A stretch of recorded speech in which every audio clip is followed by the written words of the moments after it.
Digitalisasi terus berkembang dan semakin berkembang dalam era revolusi industri 4.0. Hegemoni ini banyak didorong oleh pengembangan konten yang berkembang sangat pesat. Kita tahu bahwa setiap harinya ada jutaan konten yang diproduksi dan di-sharing di media sosial ataupun di rahana digital lainnya.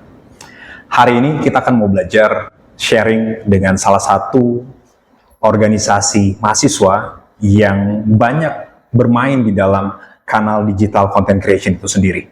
Salah satu tren yang sangat berkembang adalah dance. Dan dance ini semakin berkembang dengan keberadaan dari sosial media dan digitalisasi itu sendiri.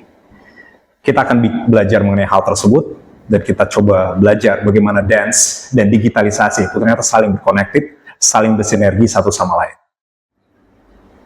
Kita akan undang Divine DC dari Universitas Bunda Mulia, salah satu bisa dibilang organisasi kemahasiswaan yang sangat keren. Kita akan undang dalam BD Talk pada hari ini. Selamat datang di BD Talk.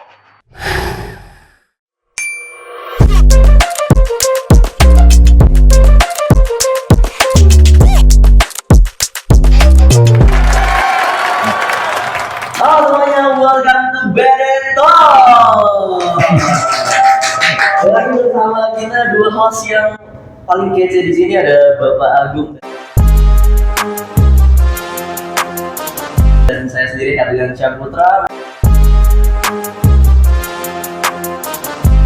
Dan kali ini kita kedatangan tamu yang sangat luar biasa, merupakan salah satu mantan ketua dari organisasi yang memang paling lumayan top di Universitas Bunda Mulia itu sendiri, yang dimana juga memberikan banyak sekali penghargaan, yaitu Divine DC. Mungkin boleh perkenalan dulu, nih ada siapa di sini? Halo semuanya, nama aku Emlyn Lainas.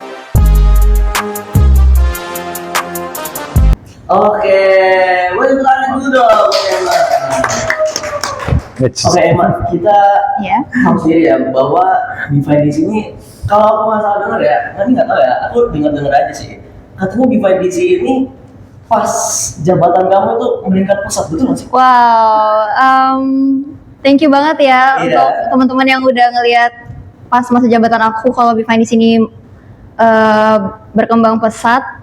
Tapi aku juga tidak sendirian gitu selama proses berkembang pesatnya Divine di sini ya. Tentu aja aku ada bantuan-bantuan dari anggota-anggota aku juga, dari wakil aku dan yang lainnya. Benar. Tapi aku memang sekarang ya, kalau aku sekarang lihat sih memang Divine DC ini pasti selalu ada guys. Di setiap acara itu pasti Divine DC itu selalu diundang buat tampil karena emang sekeren itu, dan penghargaan yang dibawa Pak itu luar biasa banget sekali ke UB Universitas Bunda Mulia itu sendiri. Baik. Kalau yang pertama mungkin saya penasaran sih terkait dengan latar belakang dari MS sendiri. Kok bisa kemudian berkecimpung di dunia dance dan hingga saat ini ternyata banyak berprestasi ya Rinan ya. Oke, dan membawa Divine DC dan terutama buat kami juga di keluarga besar Universitas Bunda Mulia bangga banget tentu dengan pencapaian-pencapaian ini ya. Mungkin bisa diceritakan latar belakangnya dari MS ini, kenapa terjun ke dunia dance ini sendiri, apa yang menarik di dalam dunia dance ini sendiri? Iya, jadi awal mulanya aku terjun di dunia dance ini karena waktu semasa SMP aku diajak untuk bergabung ke salah satu komunitas di sekolah aku, dan ternyata menarik, sangat menyenangkan banget. Dancing itu sangat relieving stress juga dan menyenangkan aja, sekalian olahraga juga gitu. Jadi baru mulai SMP nih, SMP udah bisa dance belum? Iya, SMP baru mulai dance. Wow. Dan selanjutnya mungkin kalau aku mau nanya nih, mungkin ada nggak tantangan-tantangan yang dalam perkembangan kamu nih? Kamu dari SMP, SMA masih dance lagi? Masih dong. Sampai kuliah dance lagi? Iya. Kenapa kamu suka dance? Karena itu sih, pertama dia relieving stress banget sih. Aku juga suka musik, jadi pas kita dance ya, itu tuh stres semua tuh, beban hilang sih aku rasanya. Berarti emang ini ketahuan lah ya, dia kenapa bisa jago karena emang berarti udah berapa tahun, SMP 3 tahun, SMA 3 tahun, lanjut lagi sampai kuliah. Luar biasa banget ya ini. Lalu kalau dari sesudah itu terjun pertama di SMP, kemudian di UBM sendiri, bagaimana kemudian membagi waktu antara organisasi itu sendiri, hobi kita sendiri, passion kita sendiri dengan aktivitas di kampus? Nah. Apakah possible gitu? Oke. Jadi kalau aku pribadi sih cara membagi waktunya itu benar-benar aku jadwalin gitu Pak. Jadi kayak memang ada hari ini untuk dance, hari ini khusus untuk kuliah, dan hari ini untuk yang lainnya gitu. Jadi memang aku sangat terstruktur sih, orangnya lumayan terstruktur. Oke, oke.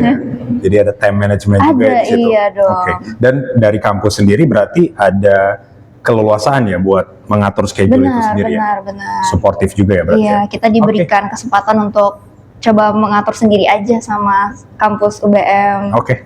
Tapi Iya. kamu berarti ada nggak organisasi lain selain Divine DC yang kamu ikutin? Kebetulan aku cuma berada di Divine DC aja sih. Oh, dia udah fokus banget buat Divine DC. Pantesan aja Divine DC di berkembang pas. Waduh, terima kasih ya. Oke. Kalau boleh tahu, mungkin bisa di-sharing ke kita capaian-capaian terbesar sejauh ini sih selama aktif di Divine DC sendiri, apa aja tuh? Wow, pencapaiannya lumayan banyak sih ya. Kita udah mencapai banyak kemenangan di beberapa lomba. Bukan tim aku doang juga, ada tim-tim lainnya. Terus kita juga, tim lain ya, maksudnya? ya Gimana jadi, sih sistem di Divine DC ini emang ada banyak tim? oh iya dong, tentu aja di BVDC itu banyak banget tim-tim dan genre-genre yang lain gitu. Jadi nggak cuma K-pop, kita juga ada modern dance, hip hop, Oke. iya, ada afro dan lain-lainnya gitu. Oh, jadi misalkan nih aku mau join Divine DC nih. Mm-mm. Nanti aku masuk tim mana? Nah, kamu bisa pilih kamu mau masuk di mana gitu. Oh, bisa pilih. Bisa dong. Jadi kita tuh lebih ke unit kegiatan mahasiswa yang mendukung anggota-anggota kita. Bakat-bakat kalian itu, kalian sukanya di mana, kita bakal dukung gitu. Ada proses seleksi juga nggak situ? Ada Pak. Oke, bagaimana mekanisme seleksinya? Mekanisme seleksinya itu misalnya kita mau terjunin tim lomba ya ke dalam perlombaan. Kita seleksi lewati audisi. Oke. Jadi yang menurut kita sepertinya anak ini ada potensi nih untuk bisa terjun ke lomba. Kita bakal tarik dia untuk join grup kita, terus kita akan latih bersama gitu. Oh, Oke. berarti full support banget buat Iya. yang lain ya. Nah, Oke, baik. Baik, mungkin saat ini kita akan coba diskusi ke arah tren gitu. Karena boleh, itu Ame paham betul terkait dengan tren. Berarti kalau Ame sendiri dalam genre K-pop atau dalam genre apa nih kalau di dalam? kalau aku ada di dua genre sih kebetulan. Aku ada di K-pop sama MD, modern dance. Modern K-pop dan modern dance ya. Nah, kalau dari Ame sendiri nih melihat saat ini kenapa sih dance itu jadi booming banget saat ini kalau dilihat dan jadi salah satu hype tersendiri juga. Nggak cuma buat mahasiswa, tapi bahkan kalau saya lihat sampai anak-anak kecil juga hype. Apakah ini karena persoalan TikTok aja lagi booming juga atau memang kira-kira ada fenomena apa sih kalau yang dari Ame lihat? Kalau dance itu ya sebenarnya K-pop sama MD itu lumayan berbeda ya. Genrenya itu beda banget. Tapi kalau menurut aku kenapa bisa booming adalah karena sosial media gitu. Adanya sosial media yang memberikan wadah untuk anak-anak ini semua orang-orang bisa menyalurkan bakat mereka. Dan kalau boleh ngomong juga karena anak-anak ini kebanyakan FOMO ya, jadi kayak lihat orang ngedance tuh pengen ikut gitu, pengen coba gitu, kayak pengen gimana sih kok kayak seru banget gitu.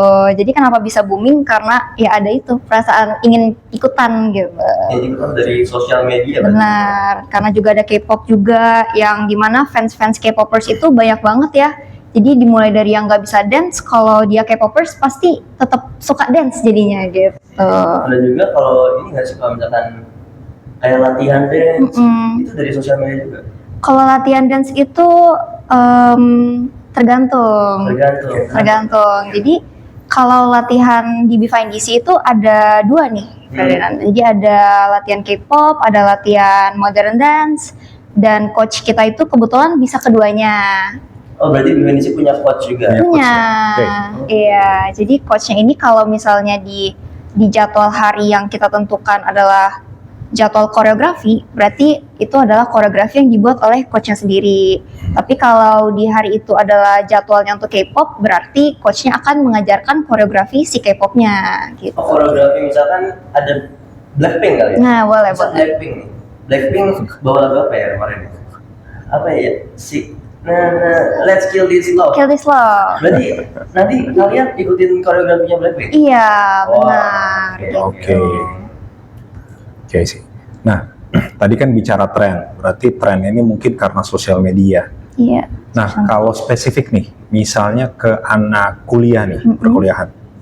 Kira-kira kenapa juga mereka mau dance kira-kira? Why they wanna dance gitu?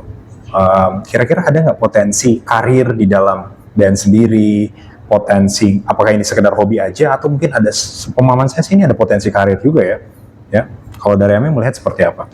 Kalau yang aku lihat dari teman-teman kuliah aku sih memang pertama tuh faktor hobi ya. Awalnya tuh memang dari hobi, penggemar-penggemar K-popers. Terus ada juga yang karena terpacu adrenalinnya gitu. Kayak pas saat mereka, kita kan juga ada Molly performance ya yang Molly menunjukkan performance, iya performance. menunjukkan kayak bakat-bakat mereka selama di Behind di situ ngapain aja sih gitu. Nah pas mereka di situ tuh jadi terpacu karena kita juga nge-push, wah tim kamu bagus nih, kenapa kamu nggak lombain aja gitu. Oke. Iya, dan selama latihan-latihan di Behind DC, mereka jadi terlatih untuk berlatih bersama kan mereka. Nah di saat mereka berlatih bersama itu muncullah ada akan jiwa-jiwa kayak kepemimpinan, jiwa-jiwa kepemimpinan yang nantinya bisa jadi bakat mereka untuk pekerjaan yang lebih jauh seperti coaching Oh, iya. gitu. Jadi mungkin gara-gara itu, jadi makanya anak-anak kuliahan di sini tertarik untuk ngedance gitu. Jadi emang mungkin dalam dance itu sendiri selain mungkin bisa jadi dancer atau yang lainnya mungkin Bisa juga ada jadi. sifat-sifat yang sebenarnya seorang dancer itu apa ya, sifat-sifat yang bisa digunakan di bidang lainnya gitu ya. Bisa. Oke. Kalau saya lihat ini juga kan banyak banget bisnis ya ketika mereka mau promosi, Mm-mm. bikin event, Mm-mm. baik itu onsite maupun digital ataupun event yang hybrid gitu. Pasti banyak mengundang juga yang ke arah dance juga ya untuk entertainment ataupun meningkatkan animo dari masyarakat juga ataupun dari audiens sendiri. Kalau dari pengalaman Emma sendiri, dari Behind di sini sudah sering diundang nggak ke beberapa kegiatan, beberapa event gitu? Oh, ya puji Tuhan sih sebenarnya ada ya diundang ke beberapa event seminar. Kalau misalnya kampus-kampus sering ada seminar, kita dipanggil, dan untung juga di luar dari kampus juga ada juga yang manggil kita gitu. Jadi ada sih. Oke, gimana cara Behind DC mempromosikan dirinya gitu ya di dalam, sehingga kemudian nggak cuma masyarakat ataupun keluarga besar UBM aja yang tahu, tapi juga dari luar UBM bisa tahu terkait dengan Behind DC. Ada juga beberapa temanku yang kemarin tuh aku tanya kan, kayak kamu join kuliah ini buat apa sih gitu kan? Join ya. kampus UBM buat apa sih gitu kan? Terus dia bilangnya karena mau join Behind DC. Wow, iya sih. Tepuk tangan ya. Oke, Itu kira-kira gimana tuh? kira-kira gimana tuh? Nah, jadi kalau menurut aku sih karena dua faktor ya. Yang faktor pertama itu karena sosial media, yang kedua itu karena faktor kita sering turun ke lapangan gitu. Jadi kalau dari faktor sosial media, karena kita sering bikin konten, contohnya konten TikTok, gitu ya. Kita sering dance di situ, yang dimana bikin orang jadi bisa melihat kalau platform kita ini ternyata untuk dancer nih gitu. Jadi kalau misalnya mereka sedang butuh dancer untuk isi acara, mereka bisa langsung kontak kita dari sosial media. Yang kedua itu kalau pas kita turun lomba nih. Jadi pas kita turun lomba, pesertanya itu kan banyak banget ya, nggak cuma 1 atau 2. Dan di situ tuh kita kebetulan juga anak-anak yang turun lomba ini juga pada pintar untuk mempromosikan Behind DC sendiri gitu. Jadi mereka bisa bersosialisasi dengan orang-orang di situ, dengan sesama peserta. Jadi di situ mereka kenalan gitu. Kalau misalnya ada acara-acara K-pop showcase dan lain-lain, teman-teman dari luar kampus kadang suka panggil kita untuk coba isi acara di acara mereka gitu. Oke. Nah, saya mau kejar bagian ini nih, bagian sosial media tadi.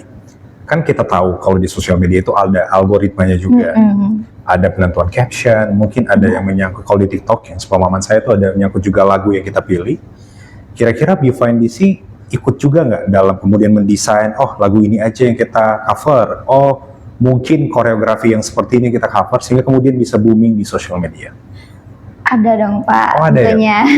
Jadi kita tuh juga meriset data-data yang apa sih yang sedang booming, apa Oke. sih yang sedang tren, kayak apa sih yang orang tuh suka lihat gitu loh. Oke. Iya, jadi kita sangat ngikutin tren banget, apa yang lagu lagi baru dirilis, lagu lagi hype, kita pasti akan coba untuk nge-cover lagu tersebut. Terus kita juga ada memakai caption-caption seperti hashtag, meskipun nggak semuanya itu bergantung sama hashtag, tapi hashtag itu juga kadang membantu, karena saat orang mencari tren di TikTok, mereka akan ketik kan gitu, ketik misalnya Blackpink gitu. Nah video kita meskipun tidak ada di atas, tapi kita juga akan muncul di explore mereka kalau mereka ketik itu gitu, keywordnya. Kalau dari Behind DC ini berapa sosial media yang digunakan? Dari Behind DC sendiri kita menggunakan 3 sosial media, kebetulan ada di TikTok, ada di Instagram, sama ada YouTube-nya. Wow. Oke. Oke, dan Behind DC kalau nggak salah lihat sering bikin video YouTube ya, YouTube video cover dance. Oh iya ada sering. Dan kira-kira kalau Emma sendiri, menurut Emma kenapa sih kalian, maksudnya kenapa kalian buat video di YouTube gitu? Karena kita mau nunjukin kalau UKM kita ini aktif loh gitu. Jadi kayak kita nggak mendiamkan sosial media YouTube kita gitu aja. Kita kayak mau tunjukin ke teman-teman kalau inilah gitu, ada yang kita kerjakan di Behind DC. Mungkin untuk menunjukkan bahwa Behind DC itu ada. Iya, gitu, keaktifan di Behind DC. Dan tapi kalau aku lihat sih dari tujuan itu malah kadang acara-acara online Pak di UBM Oh itu benar-benar juga. pakai Behind DC juga, jadi ngundang Behind DC, cuman nggak secara offline tampilnya. Oke. Jadi kita nonton secara online melalui YouTube. Oh gitu iya loh, Pak. benar-benar. Oh, oke. Ya, oke. Itu salah satu ya pengembangan dari hybrid juga ya. Jadi Iya. ada on-site dan kita kemudian aktif secara online. Itu salah satu tren juga sih dalam bisnis digital sendiri. Nah, saya ini sebagai dosen dan mungkin usianya udah nggak sama nih sama Emma sama pun Herdinan gitu. Iya. Saya sering menemukan ya, ini pengalaman saya sendiri. Iya. Jadi kayak saya mengajar di kelas, mahasiswa ini pendiam. Tapi kemudian tiba-tiba di suatu momen saya lihat dia itu dance dan itu begitu ekspresif gitu, menunjukkan karakter dirinya. Apakah juga Behind DC ini banyak ngebantuin beberapa mahasiswa gitu yang kadang mereka introvert kan? Mereka jadi malu untuk join Behind DC, padahal mungkin punya potensi gitu. Gimana kemudian Behind DC melihat fenomena ini sih? Banyak mahasiswa introvert yang mungkin gimana ya kalau mau join ya? Mungkin udah terlanjur, wah ini Behind DC terlalu keren nih.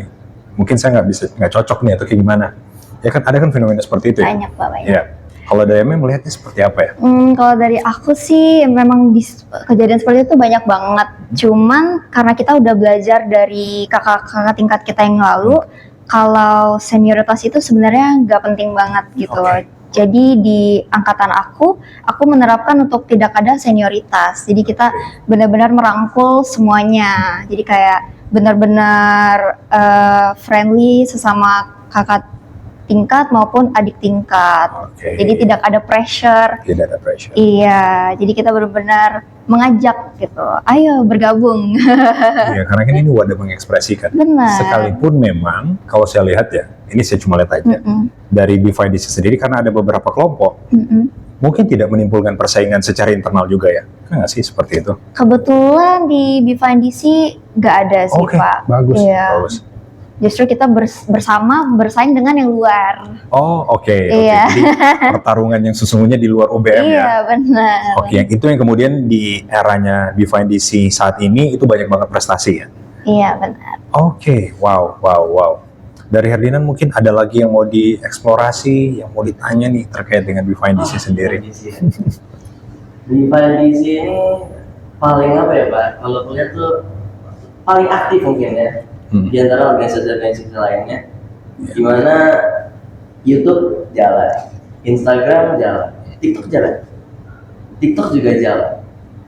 Nah kira-kira Behind di sini sendiri ada nggak sih kayak content planner media sosial biar biar ada engagement gitu di media sosial Behind di sini?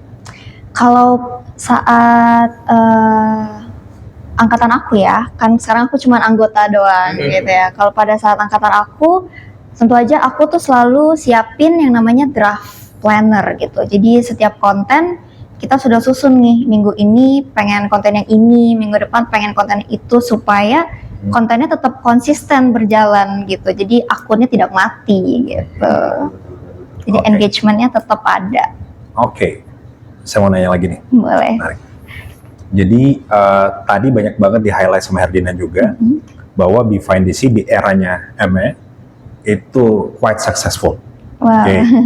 Nah sekarang Eme tadi mention saya sudah jadi anggota, berarti kan sudah bukan ketua lagi, ya. Gimana kemudian sustainabilitas atau keberlangsungan dari Behind DC sendiri di masa depan sehingga tetap berprestasi gitu? Ada nggak sih program estafet seperti itu sehingga kemudian organisasi ini tetap bertumbuh ke depan gitu? Ada dong Pak. Kayak gimana tuh? Nah caranya adalah ini di dalam Beda Talk kita mau explore nih. Dari sampai dalam. Jadi karena aku waktu itu menjabat sebagai ketua Behind DC, aku tentunya punya wakil dan anggota-anggota aku ya kan. Nah kebetulan wakil aku ini sangat-sangat enak banget diajak bekerja sama gitu. Jadi pada saat sudah ke kepemimpinan yang baru, kepengurusan yang baru, aku udah sangat pengen dia yang naik aja untuk melanjutkan visi misi Behind DC kita gitu. Jadi memang ada faktor estafetnya gitu sih Pak. Iya. Bagus sih, karena memang pemimpin yang baik itu adalah ketika dia mampu menghasilkan pemimpin yang baru. Wow. Berarti sudah dilakukan. Oke. Kemudian, apa sih tantangan bagi dunia dance sendiri? Kan tadi juga ada banyak genre yang mungkin ke depan juga akan banyak berubah. Terlebih saat ini sudah ada artificial intelligence ya. Yang kalau saya lihat juga banyak koreografi itu di make oleh AI gitu. Benar. Oleh deep AI saat ini ya. Kalau emang melihat seperti apa nih? Potensi kira-kira banyak tantangan ke depan nggak terkait dengan dance sendiri? Tantangan sih udah pasti akan terus ada Pak.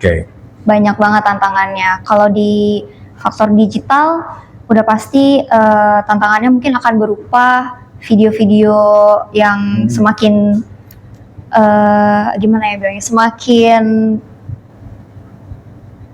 misalnya kita menggunakan handphone biasa gitu kita. Nah ada aja pesaing kita yang menggunakan mungkin kamera yang lebih high quality gitu. Di masalah iya, dan orang-orang penonton di TikTok pasti akan lebih tertarik untuk menonton sesuatu yang lebih HD, lebih jernih, lebih clear gitu. Dan kalau pesaing di dunia lapangan itu mungkin lebih ke di dunia perlombaan. Jadi kita berlomba dengan konsep yang kita punya. Pas kita melombakan tariannya, kita tuh harus memikirkan konsep yang memang bisa tidak terpikirkan oleh orang lain gitu. Jadi paling di situ sih kompetisi kita. Itu menarik tuh. Saat ini kan di salah satu isu ya di kita di digital itu adalah copy mengcopy tuh Herdinan. Jadi kadang-kala kan karena informasi itu sudah mudah dibagikan, banyak orang dengan cepat itu untuk kemudian langsung mengcopy apa yang dia lihat dan dia klaim sebagai dirinya. Gak apa-apa kan untuk mengcopy, tapi yang dia klaim sebagai dirinya itu yang kemudian masalah gitu. Nah, Behind DC melihat yang mungkin kalau di pendidikan kita kenalnya sebagai plagiat ya, plagiat dari dan mungkin Behind DC yang cover, yang bikin koreografinya tapi diambil oleh orang lain. Ada nggak yang seperti itu ya?